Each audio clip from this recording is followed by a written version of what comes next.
Ladies and gentlemen, another fond welcome back to Gothic 3. Whoa! I am suddenly starting to regress. Alright, fond welcome back to Gothic. Not Gothic 3, just the first one. And, in this episode, we have just met with Xardas in the previous, and are now seeking, according to his direction, we have to find answers from an orc shaman who has been exiled from his brethren. And he is located way up the top there. And it's good that this quest log updated. This is where I could not progress in the golden mod, which folks had frequently suggested that I play.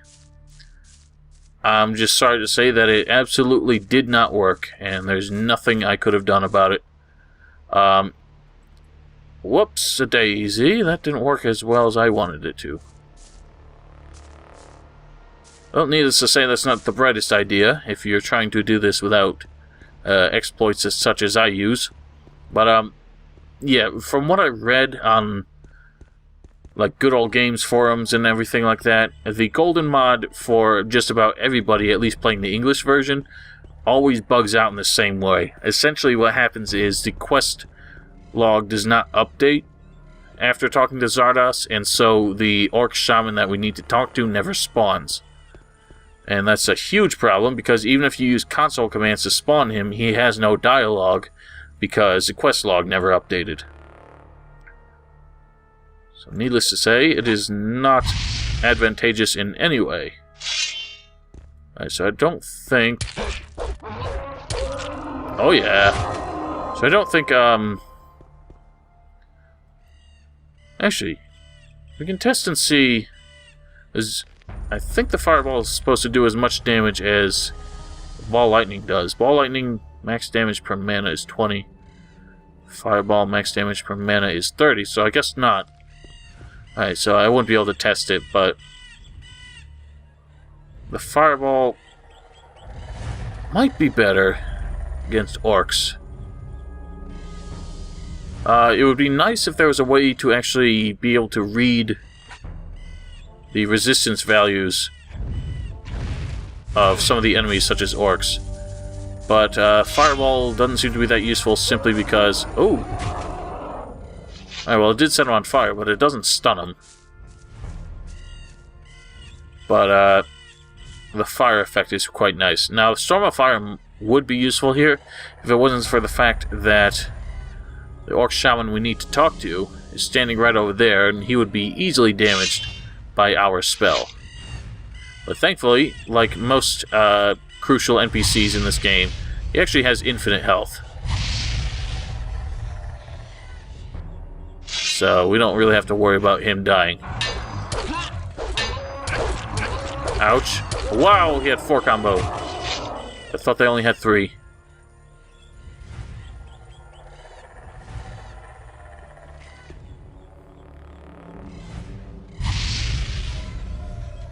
Oh wow, I missed. Where are you going, you little fool? Oh shit, oh bugger. Fuck off! Oh, thank the hell out of you. Whew, that was close. Oh, thanks, stranger. Bad orcs won't kill me.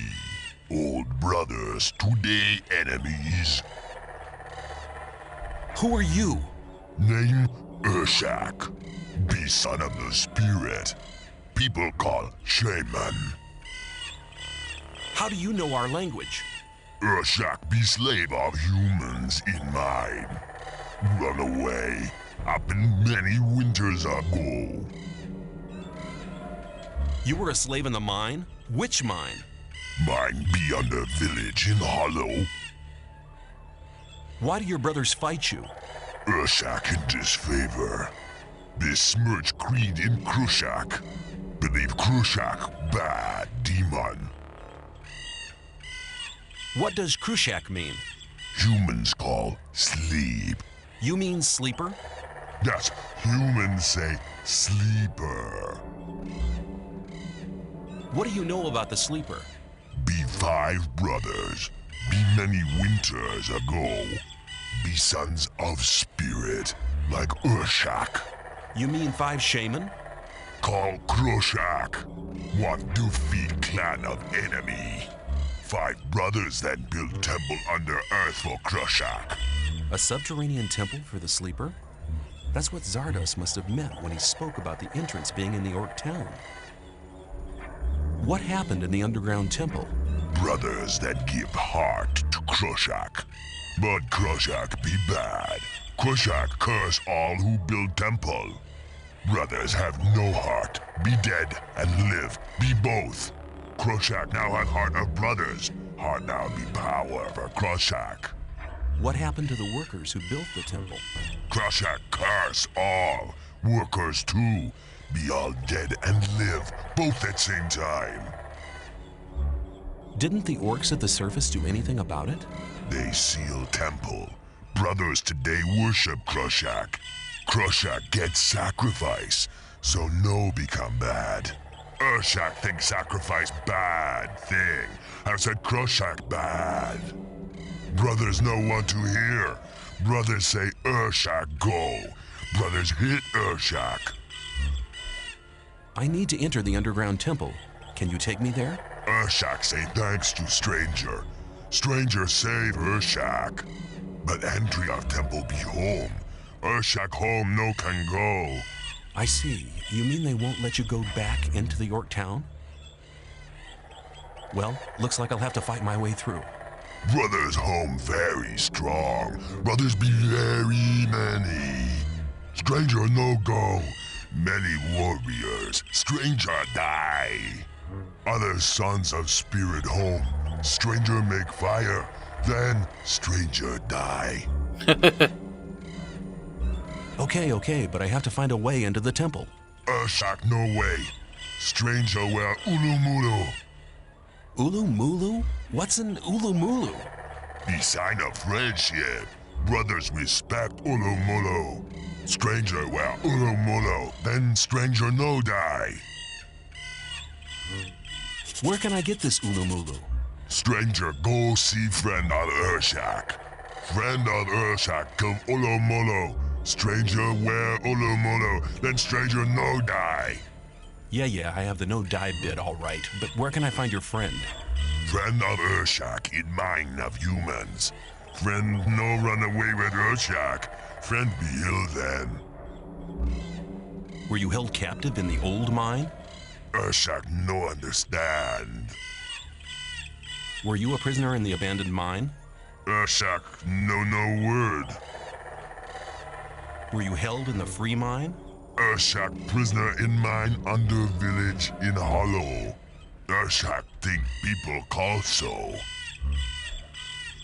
Thanks for your help. Urshak say thanks to stranger. Stranger save Urshak. Stranger now friend of Urshak. Friend take present. Take Urshak talisman. Talisman protect from breath of fire lizard. Urshak can no go home. Urshak now live here. Friend come when need help. I may take you up on your offer. Well, we won't really need any more help out of you for the time being, but I appreciate it nonetheless. So, altogether, a fairly friendly fellow, but rather simple in his speech, as it were. And that is one of the things... I don't know why I did that. I know why I did that. That's one of those things that I think Piranhabytes has always kind of regretted, was just the very simple and generic representation of the orcs as sort of a barbaric, simple-minded, and very, spiritual kind of like culture, but in a very simplistic way. So the shaman are very generic. They only speak in like third person with like specific lack of pronouns or whatever. Just a lot of like really simple speech, and that's why I've always preferred their representation in Gothic 3. Even though it seems to be a fairly unpopular opinion. A lot of people don't like the way that the orcs appeared in Gothic 3. I don't really know why, but it's possibly just because They're almost no different from humans in that regard. Anyway, if you so desire, you can push this switch here. And, well, it leads to some interesting circumstances. Basically, you see these stones here? Get off them as quick as you can. Because what's going to happen is the whole floor is going to start falling away. And don't just below. Shit. I didn't think I was on it enough. Fuck. Oh, G-Man. Back, you fool. Back, you devil.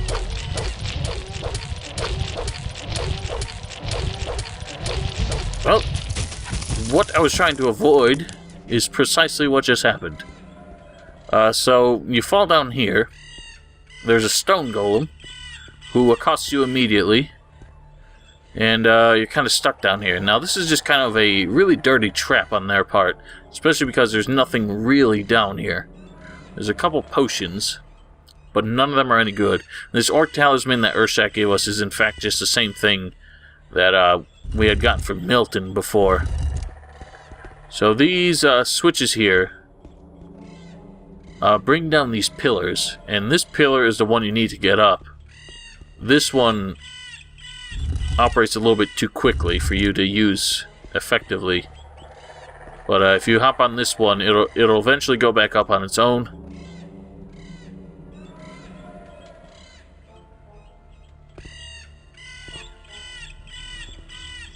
And that's all you need. Also, of note is this tower here, which we are not going to climb right now because it's not important, but it will be important later. Anyway, so we've learned a lot from Xardas, and from this friendly orc here, so let us return to Zardoz with the information we've gotten from him.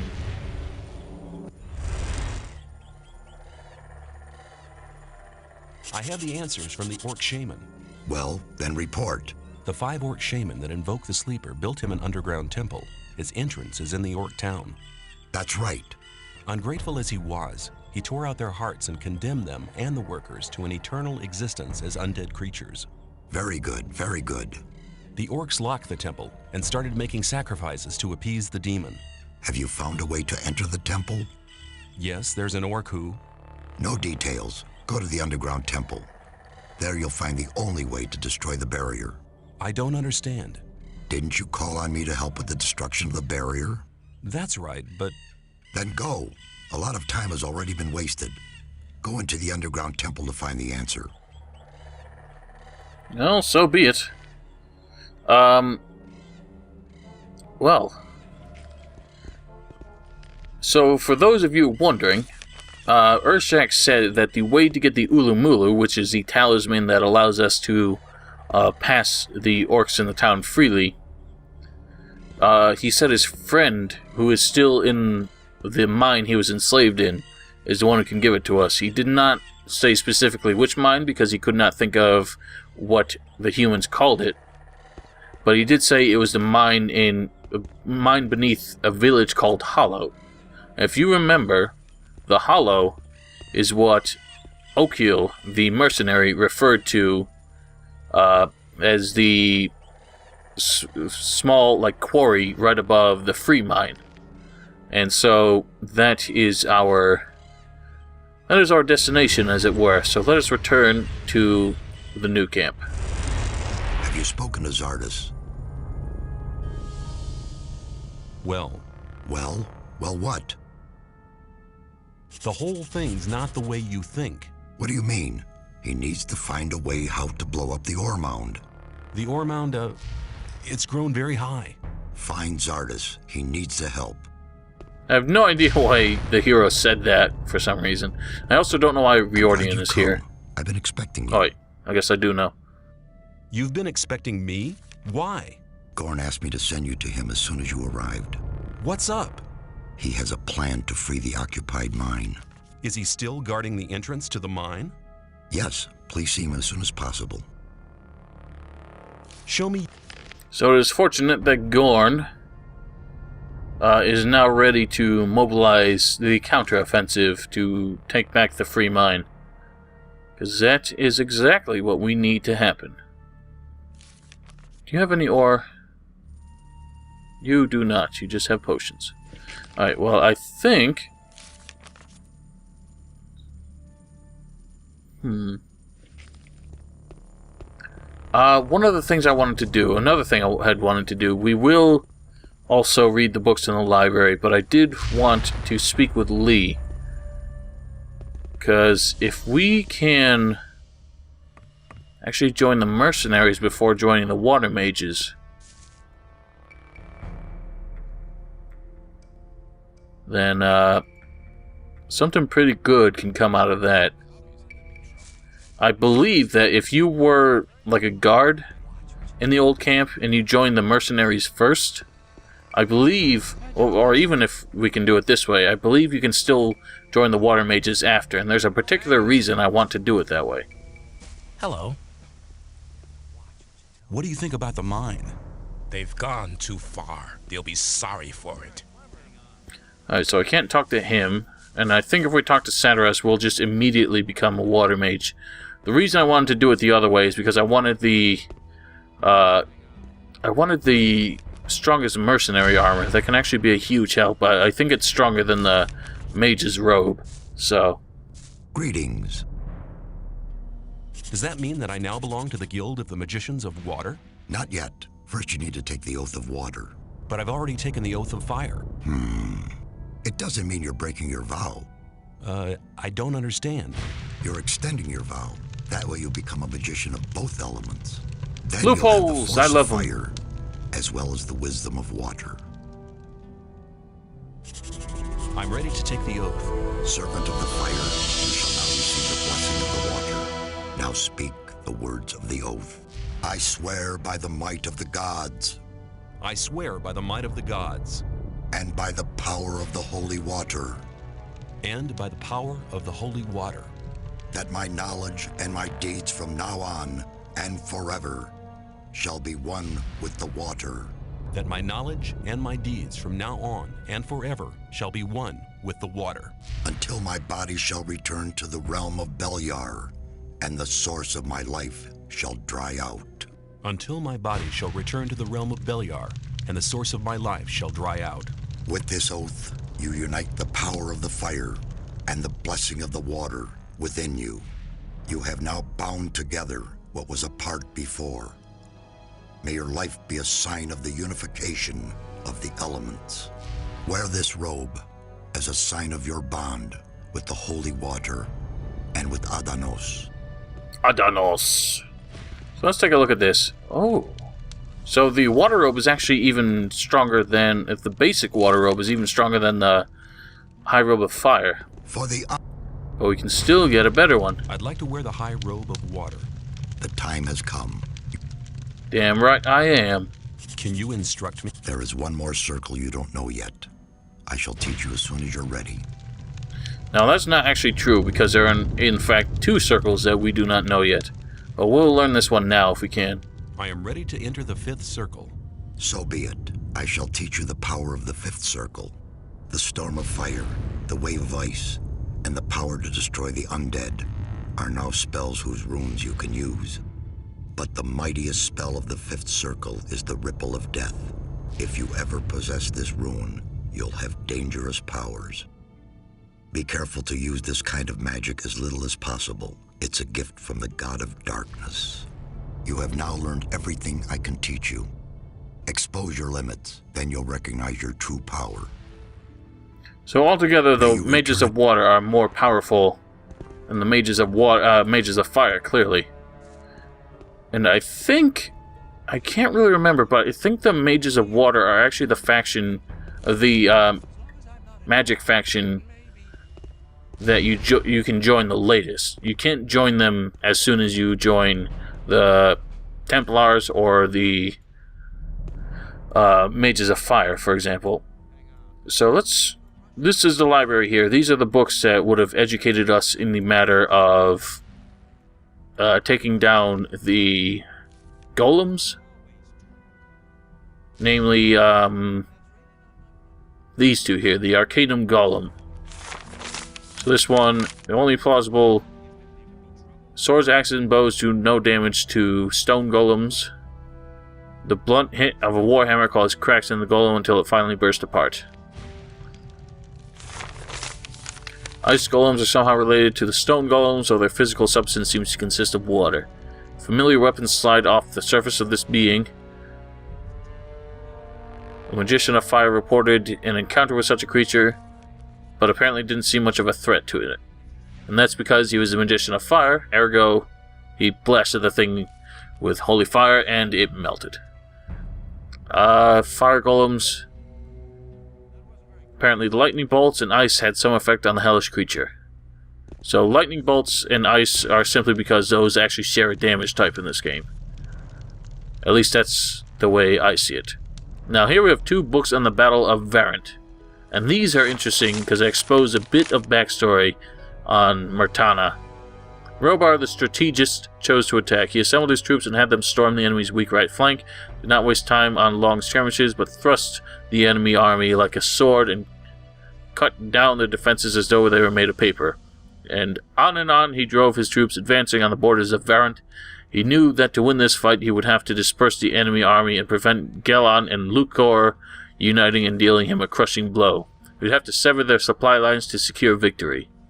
Gelon was dead, his army beaten, his leaderless troops on the run. But Robar was not willing to give the enemy a chance to regroup and commanded his army to destroy the remainder of the enemy forces. Meanwhile, Lukor took advantage of the moment and struck a decisive blow at King Robar's exhausted troops. The war had been decided. Varant had lost its seaports, vital army supplies. King Robar had not lingered on the battlefields for a long time, but left his generals to deal with the few remaining enemy troops.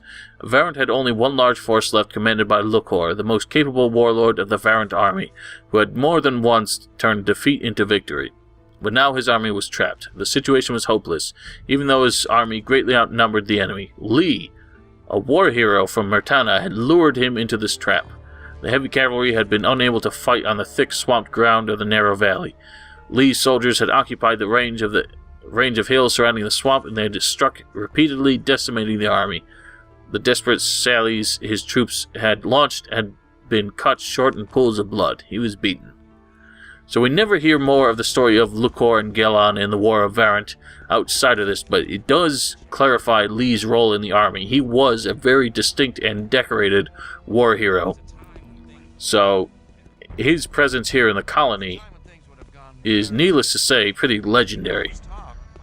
So I just kind of wish that they had expanded on that a bit more in Gothics 2 and 3, but of course Gothic 3 is notoriously short on the story department, so nothing more we can do about that. We did spend a lot of learning points just learning the 5th circle, and I don't think there are any real spells in that regard that are going to be all that useful to us. Xardas said the Storm of Fire was a 5th circle spell, but we have the Storm of Fire. And it is certainly not a 5th circle spell. It is a 4th circle spell, as we have been using it.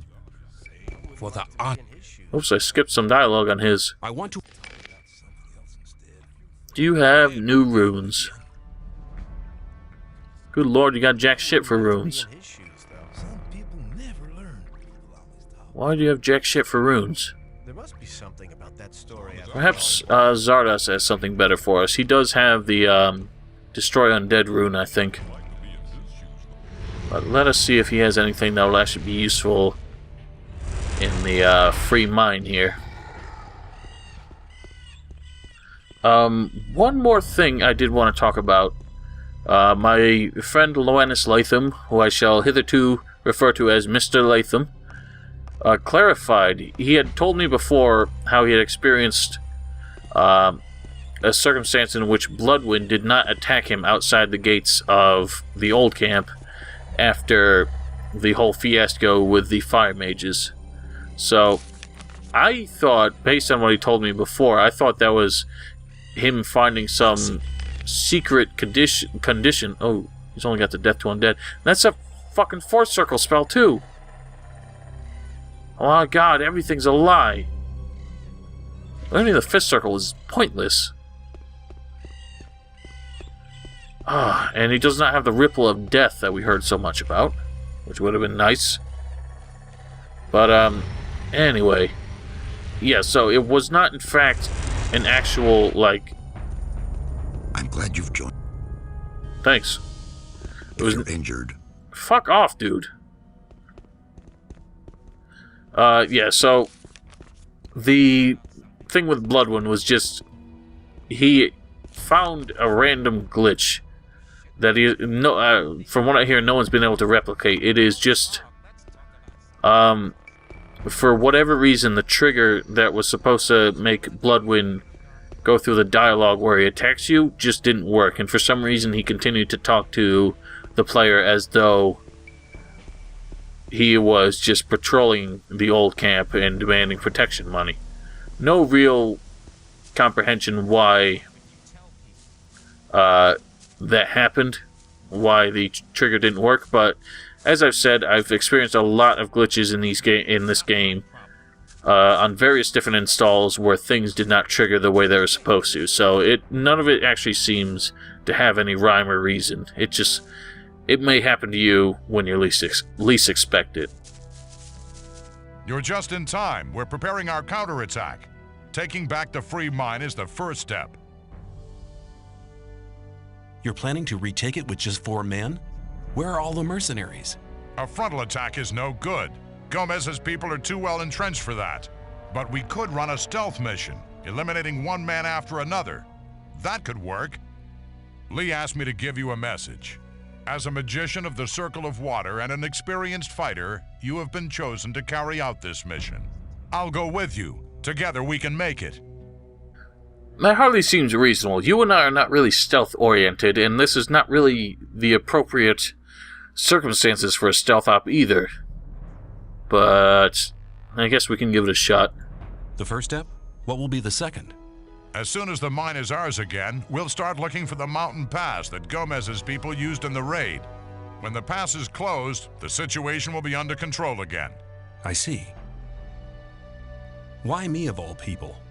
You've already proved more than once that you can be brave and clever at the same time. Besides, you know the old camp and the guards better than most of us. You are the best man for this difficult job. The flattery will not convince me. But I happen to have needs in there anyway, so let's do it. Okay, let's go and teach the unwelcome guests at the mine a lesson. What the hell just happened? I didn't expect you to say anything else. Here, take this key. It opens the gatehouse in front of the entrance to the mine. Let's fight. Let us fight. Onwards and forward. Oh, what? Come on, Gorn, make haste. Oh, I nearly forgot. The rogue wolf wants to talk to you urgently before we leave for the mine. Then I'd better go there now. You do that. I'll wait for you right here. Alright then. I suppose I can wait a little bit longer. Let's see what this rogue wolf has to say for himself.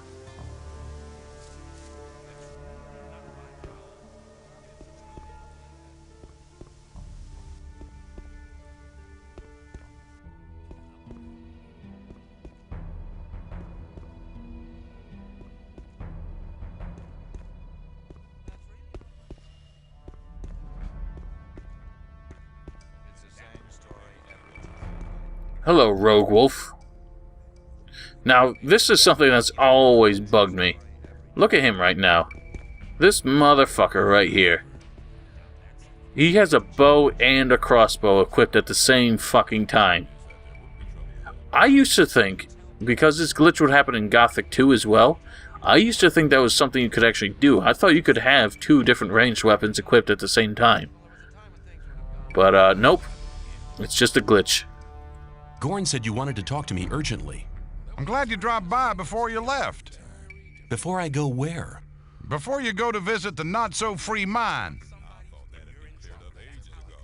What's up? I've had an idea how to produce a completely new armor. Oh, and how's that? The mine crawler's armor plates are the hardest material I know. I don't mean the small, harmless specimens found in Gomez's buried mine. No, not them. There's a far more dangerous kind in our mine. The armor of these beasts is nearly impenetrable. If you could bring me some of these armor plates, I could try to make armor from them. How can I remove the plates from those beasts? Well, that's quite easy. The back plates are only joined to the body around the edges. Just take a razor blade and cut along the dotted line. Okay, I get it. I'll see if I can find those armor plates. And you're telling me without wanting anything for yourself? Not exactly. If I manage to make good armor from these plates, I will. Very quickly. Very much. Oh, forget it. I'm looking for... I can't... So he did teach us how to get it. So yeah, he's got an interesting proposition in order. And I always forget, but I'm pretty sure that the Mindcrawler armor is actually not better than the robes we have now.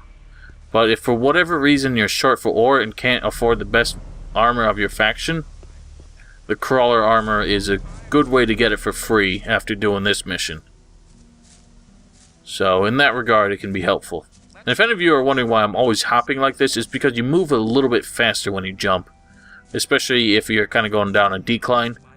So it just speeds things up a little bit. Let's set out for the mine. It's time to drive the guards out of there. You go on ahead. I'll follow. Follow me. Any interruptions this time? Let us press forth, my good friend.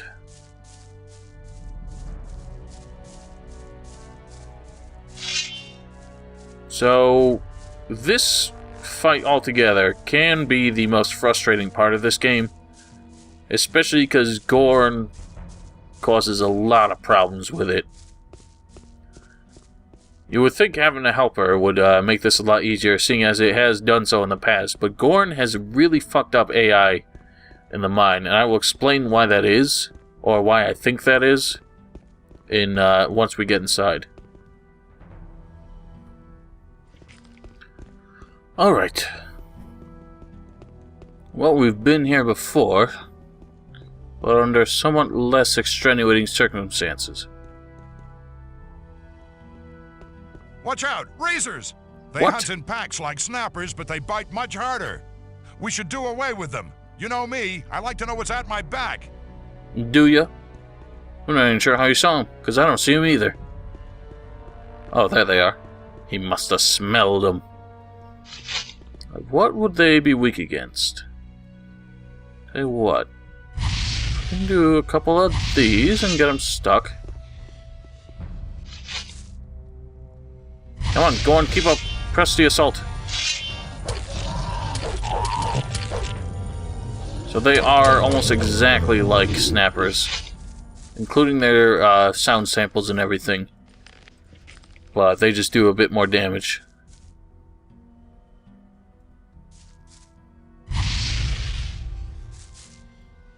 Oh god. Didn't even hurt him. Kablowy! Meow! There we go. Expertly done. And now we descend. And I do not know what awaits. Oh, I see a dead man there.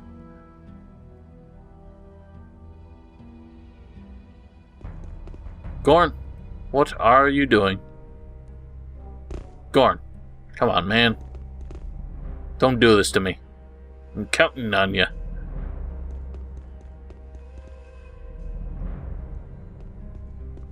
Hold on. Do you see all these corpses?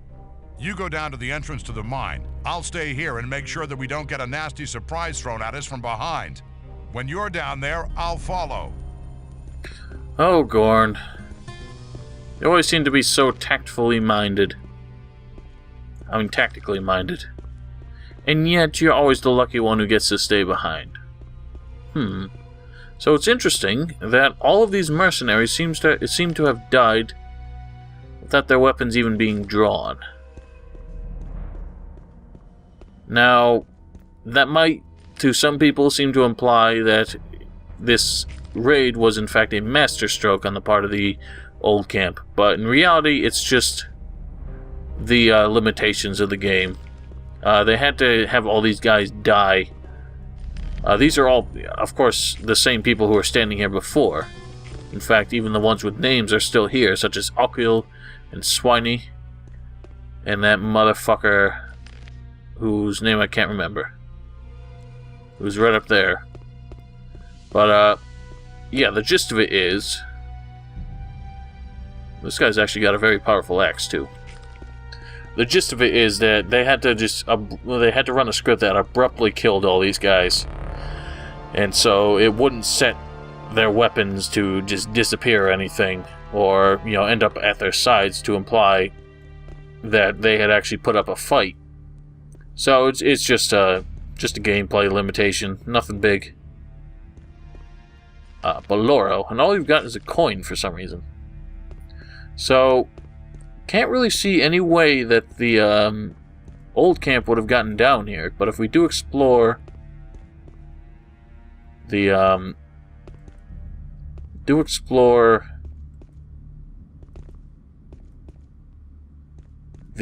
cliff sides here a bit more, we might be able to find it. Don't see any way to get up here.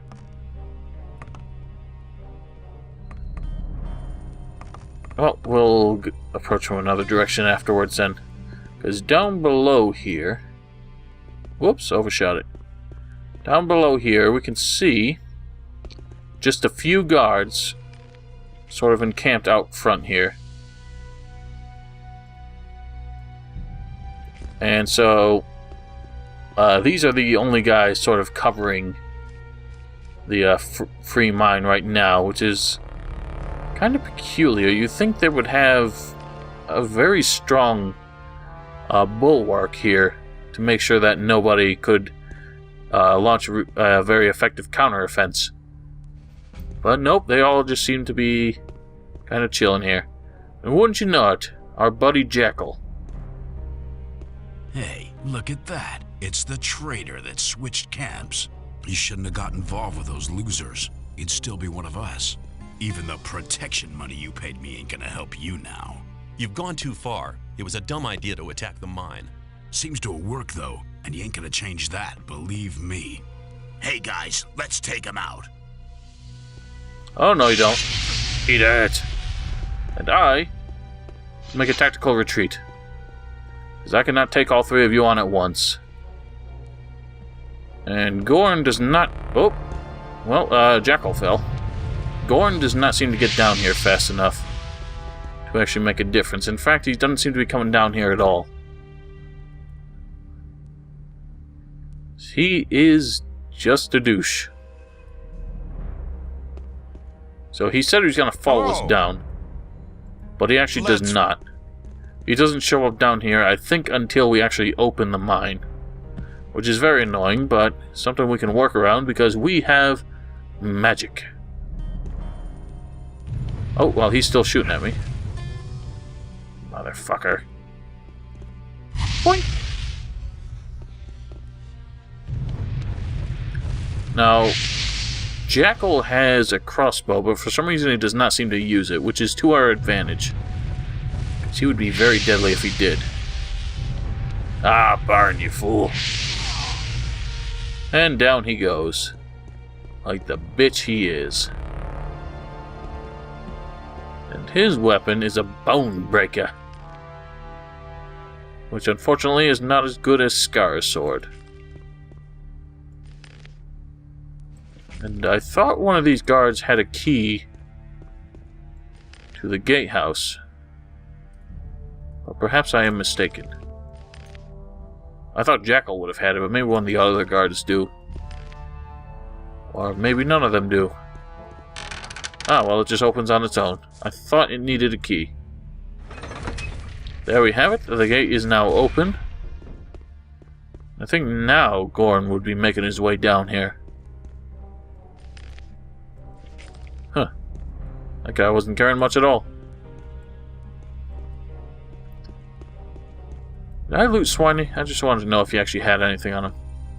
I must have, because his body isn't here. Yeah, see, Gorn is just waltzing down here like it ain't no thing. Hello. Hello. And you've got nothing to say. So I wasted my time waiting for you. So the gist of it is he's supposed to be following us when we get into the mine.